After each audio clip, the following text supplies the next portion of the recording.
សូមជម្រាបសួរចំពោះពុកម៉ែបងប្អូនដែលកំពុងតែទស្សនាជាទីគោរពស្រឡាញ់រាប់អានពីចម្ងាយនិងសូមជម្រាបសួរដល់បងប្អូនទាំងពីរនាក់ថ្ងៃនេះយើងខ្ញុំទាំង3នាក់មានឱកាសបានជួបជុំគ្នាដើម្បីលើកយកនៅប្រធានបទមួយស្ដីអំពីការពិតនិងឧបាយឈានទៅរកការមើលស្គាល់ការពិតក្នុងខ្លួនពុកម៉ែបងប្អូនជាទីគោរពស្រឡាញ់ហេតុអ្វីបានជាយើងចាំបាច់ត្រូវសិក្សាឲ្យស្គាល់ការពិតនៅក្នុងខ្លួននេះពីព្រោះយើងដឹងហើយថាជីវិតដែលកើតមកនេះមានសេចក្តីទុក្ខសោកច្រើនយ៉ាងហើយសេចក្តីទុក្ខទាំងអស់នោះគឺវាផ្ដើមចេញពីអវិជ្ជាឬការមិនបានមើលស្គាល់ខ្លួនឯងតាមសេចក្តីពិតនេះឯងហើយព្រោះតែមិនបានស្គាល់ខ្លួនឯងនិងមិនបានដឹងលោកនេះទៅតាមសេចក្តីពិតក៏ពុំមានសិល្បៈនៅក្នុងការរស់នៅឲ្យត្រូវតាមទំនងរបស់ព្រះវិញ្ញាណជនទាំងឡាយនោះទេដូច្នេះព្រោះហេតុតែមិនបានមើលស្គាល់ខ្លួនឯងនិងមិនបានមើលស្គាល់ចិត្តគិតក៏រមែងត្រូវបានចិត្តគិតនេះនាំឲ្យប្រព្រឹត្តធ្វើនៅអំពើកម្មផ្សេងៗដែលជាការញ៉ាំងទុកនិងញ៉ាំងជាតិកំណត់ឲ្យកើនឡើងច្រើនរាប់មិនអស់ដូច្នេះបងស្រីទាំងពីរនាក់ថ្ងៃនេះយើងនឹងនិយាយគ្នាអំពីការពិតនិងឧបាយដើម្បីឈានទៅរកការមើលស្គាល់ការពិតនៅក្នុងខ្លួនអញ្ចឹងមុននឹងចូលដល់ការអធិប្បាយរំគាសេចក្តីប្រធានបទនឹងឲ្យកាន់តែទូលំទូលាយខ្ញុំសូមអញ្ជើញបងប្អូនមុននេះដើម្បីលើកឡើងឬក៏ជម្រាបជូនដល់មិត្តអ្នកស្ដាប់បន្តិចអំពីការពិតហ្នឹងអ្វីជាការពិតហើយតើការពិតហ្នឹងមានប៉ុន្មានយ៉ាងអ្វីខ្លះចាអរគុណខ្ញុំប្រុសសុធតានិងជម្រាបសួរខ្ញុំស្រីសាថៃចាជាដំបូងនាងខ្ញុំសូមធ្វើការគោរពជម្រាបសួរបងប្អូនមិត្តអ្នកស្ដាប់ជាទីគោរពស្រឡាញ់រាប់អាននាងខ្ញុំមាននាមបញ្ញត្តិដែលលោកគ្រូម្ចាស់បានដាក់ឲ្យថាមុនីប្រធានបទរបស់យើងក្នុងថ្ងៃនេះគឺនិយាយអំពីការពិតនិងឧបាយដើម្បីឈានទៅរកការមើលស្គាល់ការពិតក្នុងខ្លួនបើយើងនិយាយអំពីការពិតនៅក្នុងโลกនេះគឺមានការពិតច្រើនយ៉ាងណាស់ឧទាហរណ៍មានដូចជាការពិតនៃប្រវត្តិសាស្ត្រការពិតនៃសង្គមរស់នៅជុំវិញខ្លួននិងការពិតនៃសាសនាផ្សេងៗជាដើមទាំងអស់នេះគឺសុទ្ធតែជាការពិតរៀងៗខ្លួនដែលរស់នៅក្នុងโลกប៉ុន្តែបើនិយាយទៅតាមក្រឹតក្រមនៃធម្មជាតិការពិតជារួមគឺមានតែពីរយ៉ាងប៉ុណ្ណោះទី1គឺការពិតដោយសន្មតដែលព្រះពុទ្ធជាម្ចាស់ទ្រង់ហៅថាសមតិសច្ចៈនិងការពិតដ៏ប្រសើរបំផុតព្រះពុទ្ធជាម្ចាស់ទ្រង់ហៅថាបរមត្តសច្ចៈបាទសូមអរគុណបងប្អូនមនីដែលបានលើកឡើងអំពីការពិតទាំងពីរយ៉ាងអញ្ចឹងដោយដែលពុកម៉ែបងប្អូនបានស្ដាប់អំបញ្ញមិញហើយថាការពិតនៅក្នុងโลกនេះមានច្រើនយ៉ាងណាស់ប៉ុន្តែបង្រួមមកគឺមានតែពីរយ៉ាងហ្នឹងគឺការពិតដោយសន្មតនិងការពិតដ៏ប្រសើរបំផុតដែលពាក្យបច្ចេកទេសការពិតដោយសន្មតហៅថាសមតិសច្ចៈហើយការពិតដ៏ប្រសើរបំផុតនោះគឺបរមត្ថសច្ចៈអញ្ចឹងសូមបងប្អូនបកស្រាយបន្ថែមទៀតតកតងនឹងនិយមន័យក៏ដូចជាន័យទូទៅនៃការពិតទាំងពីរយ៉ាងហ្នឹងតើសមតិសច្ចៈហ្នឹងមាននៃសេចក្តីទលំទលាយបែបណាទៅហើយបរមត្ថសច្ចៈហ្នឹងមានអត្ថន័យសេចក្តីទលំទលាយបែបណាទៅបាទសូមជើញចាអរគុណខ្ញុំប្រុសសុធតាខ្ញុំនឹងធ្វើការបកស្រាយនៅអត្ថន័យនៃសច្ចធម៌ទាំងពីរយ៉ាងនេះទី1គឺការពិតដែលសន្មតមានន័យថាមានត្រឹមតែជាការកំណត់ឈ្មោះហៅឲ្យស្ដាប់គ្នាបានតែប៉ុណ្ណោះដែលគ្មានជាសភាវៈលក្ខណៈអ្វីអាចឲ្យដឹងបានឡើយនិងមួយទៀតគឺជាការពិតដ៏ប្រសើរបំផុតដែលព្រះពុទ្ធជាម្ចាស់ទ្រង់ហៅថាបរមត្តសច្ចៈគឺមានន័យថាជាការពិតដែលមានជាសភាវៈលក្ខណៈកើតនឹងរលត់អាចឲ្យដឹងបានហើយនៅក្នុងការពិតដ៏ប្រសើរបំផុតនេះចែកចេញជាពីរយ៉ាងទៀតគឺទី1ជាធម្មជាតិដែលមានពិតទៀងទាត់ស្ថិតនៅជាអមតៈនិងមួយទៀតជាធម្មជាតិដែលមានពិតមិនទៀងទាត់មានការកើតនិងរលត់បន្តគ្នាយ៉ាងឆាប់រហ័សការពិតដ៏ប្រសើរបំផុតដែលមានការកើតនិងរលត់បន្តឆ្លាស់គ្នាយ៉ាងឆាប់រហ័សនេះគឺគ្មានលក្ខណៈដូចសមតិកម្មវត្ថុក្នុងโลกនេះឡើយឧទាហរណ៍មានដូចជាពេលវេលាទីកន្លែង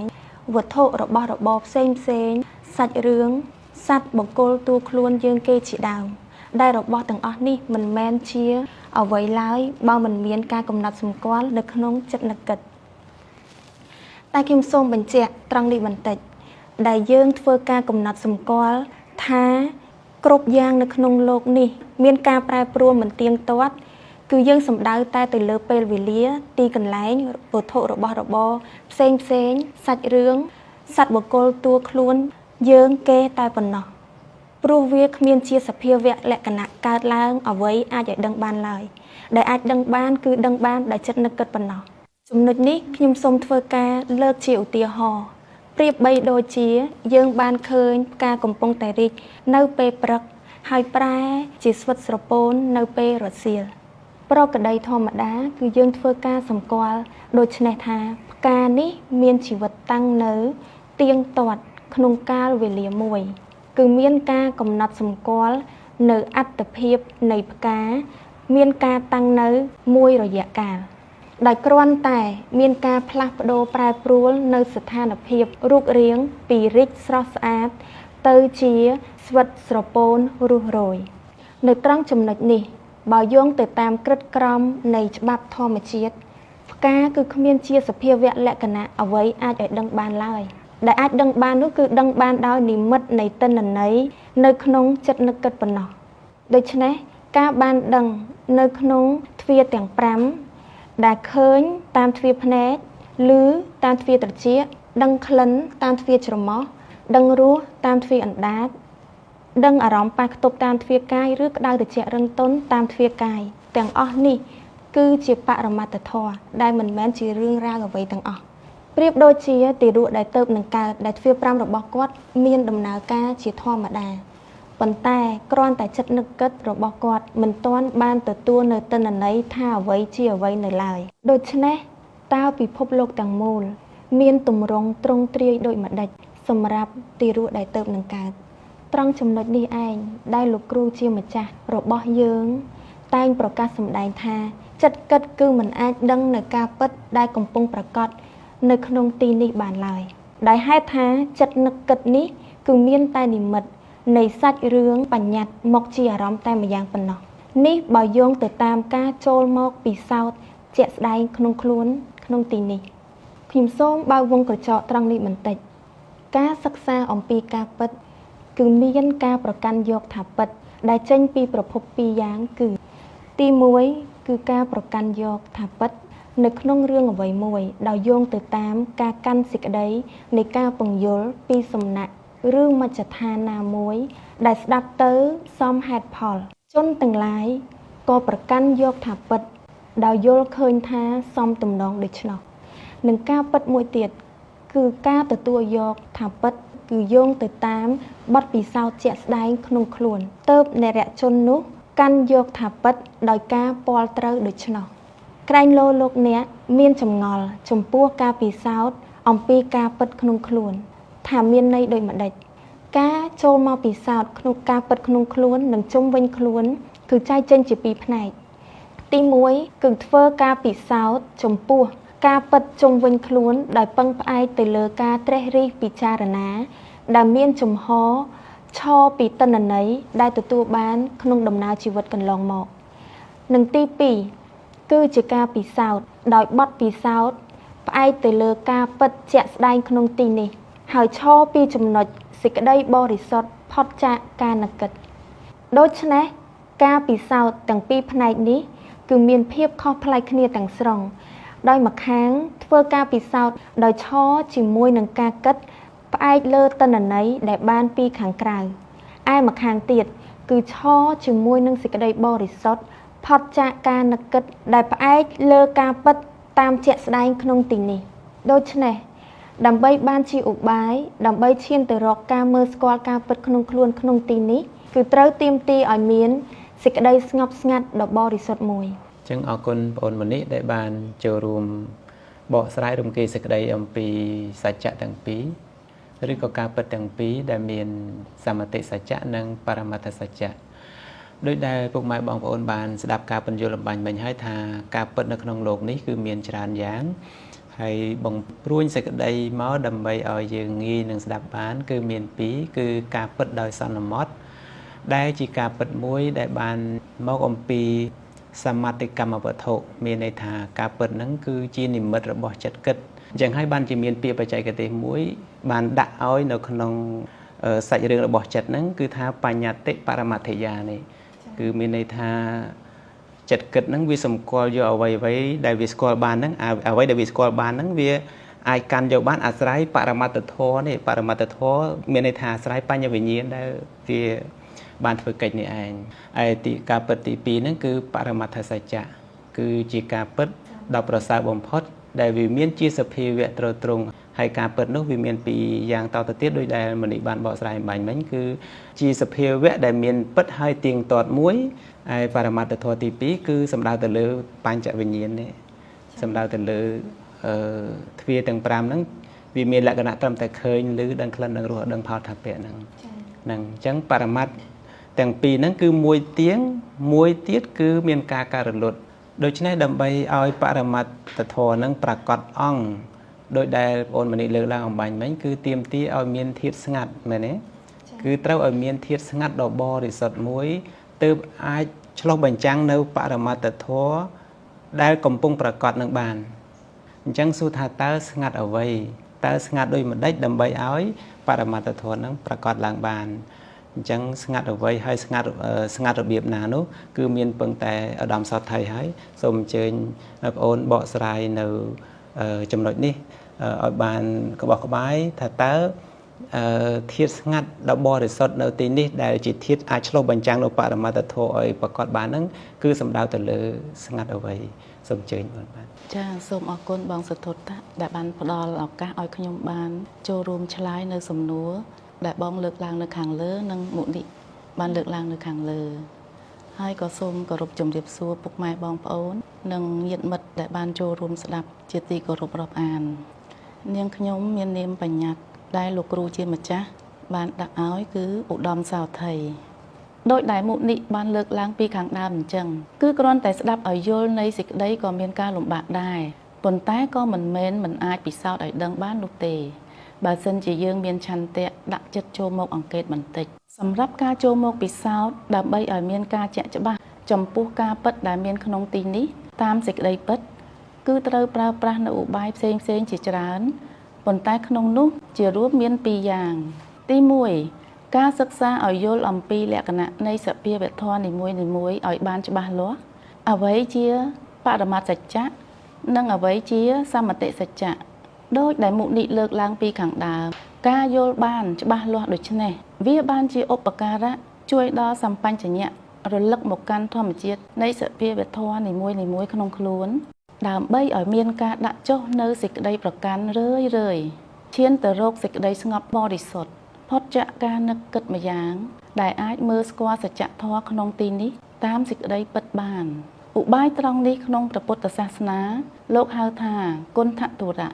គឺសិក្សាអង្កេតពិនិត្យជាមួយនឹងការពិតក្នុងជីវិតប្រចាំថ្ងៃថាសុទ្ធតែជាសភាវៈធាតុជាធម្មជាតិទាំងអស់ដែលមិនមែនជាសត្វបុគ្គលតួខ្លួនអ្វីឡើយទី2គឺជាការកាន់យកនៅព្រះកម្មដ្ឋានឯណានីមួយក្នុងព្រះកម្មដ្ឋាន40របស់ព្រះសម្មាសម្ពុទ្ធដោយធ្វើការលើកចិត្តឡើងផ្គងទៅកាន់ព្រះកម្មដ្ឋានឯណានីមួយនោះធ្វើការបរិកម្មតម្កល់ចិត្តជាមួយនឹងអារម្មណ៍នោះដដែលរហូតទាល់តែក្រៀកចិត្តចេញពីរឿងរ៉ាវផ្សេងដែលនាំឲ្យសៅហ្មងរហូតទាល់តែស្ថានភាពចិត្តคล้ายជាមានភាពស្ងប់ប្រណិតផុតចាកនិវរណធម៌ទាំង5ដូចជាកាមឆន្ទៈសេចក្តីរីករាយត្រេកអរក្នុងកាមជាបាតៈគំនុំគុំគួនឬសេចក្តីស្អប់ខ្ពើមថេនមិត្តៈការងងុយងកងក់លងលក់ទៅក្នុងអារម្មណ៍សុខស្រួលឧត្តចៈកុកចៈការរវើរវាយក្តៅក្រហាយវិជិកិច្ឆាសេចក្តីសង្ស័យមិនអស់មិនហើយជាដើមឡានៅក្នុងព្រះពុទ្ធសាសនាលោកហៅឧបាយនេះថាជាវិបស្សនាធុរៈនៅក្នុងឧបាយទាំងពីរផ្នែកនេះគឺមានគុណសម្បត្តិនិងមានគុណវិបត្តិរបស់វាខាងគុណធទុរៈគឺសិក្សាឲ្យយល់នៃសេចក្តីស្គាល់អ្វីជាអ្វីស្គាល់ភូមិសាស្ត្រក្នុងខ្លួនពីខ្លួនឯងតាមរយៈការណែនាំរបស់ព្រះវិញ្ញូជនឲ្យមានការកាន់សេចក្តីតាមដើម្បីចូលទៅពិនិត្យពិសោធន៍រាល់សភាវៈធាតុទាំងឡាយដែលមានដូចជាពួកកាយពួកវេទនាពួកចិត្តនិងពួកធម៌ថាសុទ្ធតែជាធម្មជាតិទាំងអស់មិនមែនសត្វរីឯខាងវិបស្សនាធុរៈអ្វីត្បិតតែមិនមែនជាការចម្រើននៃសតិប្បដ្ឋានវិបស្សនាដោយចម្ពោះក៏ដោយព្រោះថាការលើកចិត្តឡើងកាន់ព្រះកម្មដ្ឋានទាំងឡាយនោះឈ្មោះថា ជាការធ្វើសមាធិកម្មដ្ឋានដែលមានបញ្ញត្តិជាអារម្មណ៍ប៉ុណ្ណោះតែទោះបីនេះគ្រាន់តែជាការចម្រើនសមថភាវនាដោយការធ្វើចិត្តឲ្យស្ងប់ក៏ដោយចុះក៏វាមានឱកាសបាននៅគៀកកិតក្បែរការពិតដ៏ប្រសើរបំផុតនៅត្រង់ទីជាមួយគ្នានោះផងដែរឧទាហរណ៍ដូចជាការសម្លឹងមើលខ្យល់ចេញចូលអ្វីត្បិតតែខ្យល់ចេញចូលគឺជាបញ្ញត្តិគ្មានជាសភាវៈលក្ខណៈអ្វីក៏ដោយតែការបើតម្កល់ចិត្តនៅត្រង់ខ្យល់ដង្ហើមចេញចូលនោះរឿយៗកាយវិញ្ញាណក៏មានការកើតរលត់បន្តគ្នាលឿនរហ័សត្រង់ទីដែលចិត្តបានសន្មត់ថាជាខ្យល់ចេញខ្យល់ចូលនោះផងដែរនៅក្នុងឧបាយទាំងពីរនេះគឺដើរតួនាទីយ៉ាងសំខាន់នៅក្នុងការផ្ដល់ឱកាសឲ្យឈានទៅរកការមើលស្គាល់នៅការពិតក្នុងខ្លួនតែវាក៏មានគុណវិបត្តិរបស់វាផងដែរបើមានការកាន់សេចក្តីខុសទំនងឧទាហរណ៍ដូចជាការចម្រើនសមថភាវនាដើម្បីឲ្យចិត្តស្ងប់ការបើមានអវិជ្ជាតណ្ហាឧបាទានមិនទាន់បានលះនៅឡើយនោះនៅពេលដែលចិត្តស្ងប់ចម្រើនឡើងក៏រមែងមានការជំពាក់ចិត្តប្រកាន់ស្អិតក្នុងអារម្មណ៍ស្ងប់នោះថាជាសុខពិតត្រង់នេះឲ្យឈ្មោះថាត្រូវបានតណ្ហានិងទិដ្ឋិទះឲ្យនៅក្នុងលោកនៃសេចក្តីសុខស្ងប់ដែលជារបស់លោកីនេះបន្តទៀតឯចំណែកគុណធទុរៈការបើមានឱកាសបានសិក្សាស្វែងយល់អំពីការពិតនៃដំណើរធម្មជាតិក្នុងខ្លួនតាមការប្រកាសសម្ដែងរបស់ព្រះអរិយៈហើយនោះក៏មិនមែនមានតែគុណសម្បត្តិនៃការបានចូលមកស្គាល់ការពិតក្នុងខ្លួនតែម្យ៉ាងនោះទេគឺមកទាំងការកាន់យកនៅសេចក្តីនោះថាពិតក្នុងកម្រិតនៃទិដ្ឋិមួយដែលអាចយល់បានក៏ប្រែคล้ายជាអ្នកមានចំណេះអំពីការពិតជំនួសឲ្យការពាល់ត្រូវនៅការពិតដោយផ្ទាល់រួមសរុបសេចក្តីមកការប្រើប្រាស់រាល់ឧបាយទាំងប៉ុន្មានគឺមានគោលដៅតែម្យ៉ាងប៉ុណ្ណោះគឺដើម្បីឲ្យអាចឈានទៅរកសេចក្តីបរិសុទ្ធផុតចាកការនឹកគិតម្យ៉ាងដែលតើតែឈរពីចំណុចនៃសេចក្តីបរិសុទ្ធនោះប៉ុណ្ណោះទើបអាចមើលស្គាល់នៃការពិតក្នុងទីនេះថាជាអ្វីបានតាមសេចក្តីពិតរីឯគុណសម្បត្តិនៃការបានចូលមកស្គាល់ការពិតក្នុងទីនេះថាជាអ្វីតាមសេចក្តីពិតគឺមិនមែនមានតម្លៃត្រឹមការបាននៅសេចក្តីសុខនៅក្នុងលោកនៃសេចក្តីវិនាសនេះដដែលជាដដែលនោះប៉ុណ្ណោះទេការបានស្គាល់ពាល់ត្រូវនៃការពិតដ៏ប្រសើរនេះគឺមានគុណតម្លៃស្មើនឹងការទទួលបាននៅសេរីភាពដ៏ប្រសើររួចផុតអំពីអវិជ្ជាតណ្ហាឧបាទាននិងកម្មដែលជាឫសគល់នៃសេចក្តីទុក្ខទាំងអស់បានចឹងអរគុណបងអូនឧត្តមសោថីនិងមុនីដែលបានចូលរួមបកស្រាយប្រធានបទថ្ងៃនេះស្ដីអំពីការពិតនិងឧបាយដើម្បីឈានទៅរកការមើលស្គាល់ការពិតដែលមាននៅក្នុងខ្លួនចឹងដោយដែលពុកម៉ែបងប្អូនបានទេសនាជ្រាបហើយថាការពិតគឺមានពីរហ្នឹងគឺបានដល់ការពិតដោយសន្មត់និងការពិតដ៏ប្រសើរដែលហៅថាបរមត្តសច្ចៈនោះហើយដើម្បីអាចមើលស្គាល់ខ្លួនឯងគឺផ្ដើមចេញអំពីការសិក្សានៅធុរៈទាំងឡាយមានកន្ធធុរៈជាដើមដោយដែលឧត្តមសោថីបានលើកឡើងមានន័យថាយើងផ្ដើមពីការសិក្សាឲ្យស្គាល់ថាជីវិតនេះជាអីជីវិតនេះវាជាការផ្សំទៅដោយខណ្ឌធាតុអាយតនៈជាដើមអញ្ចឹងទៅណាឬក៏យើងត្រូវសិក្សាឲ្យស្គាល់នៅបរមត្តធម៌ទាំង4តាមបែបពុទ្ធសាសនាប្រពៃណីគឺបរមត្តធម៌គឺចែកជា4តែបងអូនមនីបានលើកឡើងអំបញ្ញមិញគឺមានតែ2ទេមែនទេបាទមានតែបាននិយាយអំពីការពិតដែលសន្មត់និងការពិតដ៏ប្រសើរបំផុតអត់ទេបរមត្តធម៌ណាបរមត្តធម៌មានតែ2ទេអំបញ្ញមិញមែនទេមានអ្វីខ្លះដែលមានពិតហើយទៀងទាត់ជាអមតៈធាតុបាទប៉ុន្តែនៅក្នុងពុទ្ធសាសនាប្រពៃណីគឺបរមត្តធម៌យើងចែកជា4ដែលមានចិត្តចេតសិករូបហើយនឹងព្រះនិព្វាននេះអញ្ចឹងប្រសិនបើយើងចង់ស្គាល់ខ្លួនឯងឬក៏ចង់ស្គាល់ការពិតដែលមាននៅទីនេះគឺត្រូវតែផ្ដើមពីការសិក្សានឹងសិក្សាឲ្យដឹងថាចិត្តមិនមែនជាយើងទេចេតសិកដែលជាតួធម្មជាតិមួយយ៉ាងវាកើតអមជាមួយនឹងចិត្តហ្នឹងក៏វាមិនមែនជាយើងដែរតួអាស្រ័យអារម្មណ៍ផ្សេងណាហើយនឹងទី3គឺរូបនេះក៏មិនមែនជាយើងដែរវាប្រកបលក្ខណៈប្រែប្រួលឲ្យដឹងបានប៉ុន្តែនៅខាងចុងគឺព្រះនិព្វានដែលជាអមតៈធាតុហ្នឹងគឺ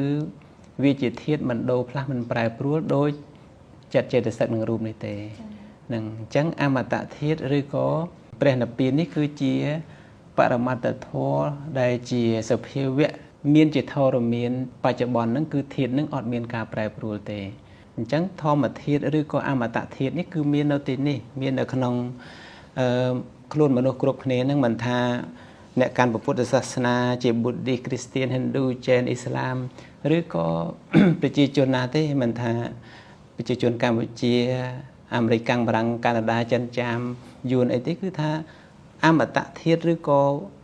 សភាវៈធម៌ឬក៏ធម្មធាតុមួយយ៉ាងជាធាតុត្រង់ហ្នឹងគឺវាមាននៅក្នុងខ្លួនរបស់មនុស្សគ្រប់គ្នាហ្នឹងប៉ុន្តែគ្រាន់តែមនុស្សមិនអាចមើលស្គាល់អញ្ចឹងហើយដើម្បីអាចមើលស្គាល់នៅធាតុជាខាងដើមហ្នឹងអមតៈធាតុដែលមាននៅក្នុងខ្លួនរបស់មនុស្សម្នាក់ៗហ្នឹងគឺទាមទារចាំបាច់ត្រូវចូលមកសិក្សាឲ្យស្គាល់នេះដល់ពេលយើងសិក្សាបានមើលស្គាល់ខ្លួនឯងទៅឃើញថាយើងហ្នឹងគឺអត់មែនជាអីទេវាគ្រាន់តែជាការសន្មត់ថាមានខ្ញុំមានអ្នកអញ្ចឹងវាជានិមិត្តរបស់ចិត្តគិតដែលវាបានតាមទ្វារទាំង5ហ្នឹងវាចូលទៅវាកាន់យកបានសម្គាល់ថាមានយើងមានគេមានសត្វបុគ្គលទូខ្លួនអីជាដើមអញ្ចឹងទៅដូច្នេះការចូលមកសិក្សាឲ្យស្គាល់ការពិតនៃជីវិតនេះគឺមិនមែនដើម្បីបានសេចក្តីសុខទេគឺដើម្បីមើលស្គាល់ខ្លួនឯងនិងដើម្បីរំលត់នៅការប្រកាន់និងការតាក់តែងនានាដើម្បីអស់ទៅនៅសេចក្តីទុក្ខទាំងឡាយទាំងពួងដូច្នេះការបកស្រាយរបស់យើងមានប្រមាណប៉ុណ្ណេះក៏សមគួរហើយដែរអូនទាំងពីរបើទោះបីជានៃសេចក្តីមិនទាន់ល្អិតសមគួរដល់ការទទួលយកសម្រាប់បងប្អូនមួយចំនួនដែលគាត់នៅមានការងឿងឆ្ងល់ដោយមិនបានសួរក៏ពិតប៉ុន្តែយ៉ាងណាក៏បានជាតម្រុយខ្លះសម្រាប់អស់លោកអ្នកស្ដាប់បានជាកតិក៏ដូចជាបានជាមូលដ្ឋានដើម្បីឈានទៅរកការស្វែងយល់បន្ថែមទៀតហ្នឹងហើយក៏សូមអរគុណទៅដល់ពុកម៉ែបងប្អូនលោកតាលោកយាយទាំងអស់ដែលបានតាមដានទស្សនាតាំងពីដើមរហូតដល់ចប់ប្រសិនបើយើងខ្ញុំទាំង3និយាយទៅមានលើសលួសខ្វះខាតយ៉ាងណាសូមអធិស្ឋានអភ័យទោសក៏សូមជូនពរពុកម៉ែបងប្អូនលោកតាលោកយាយទាំងអស់បានសំប្រកបជួបប្រទះដោយពរ4ប្រការគឺអាយុវណ្ណៈសុខៈពលៈកំបីគ្លៀងគ្លាតឡើយបាទសូមអរគុណសូមជម្រាបលា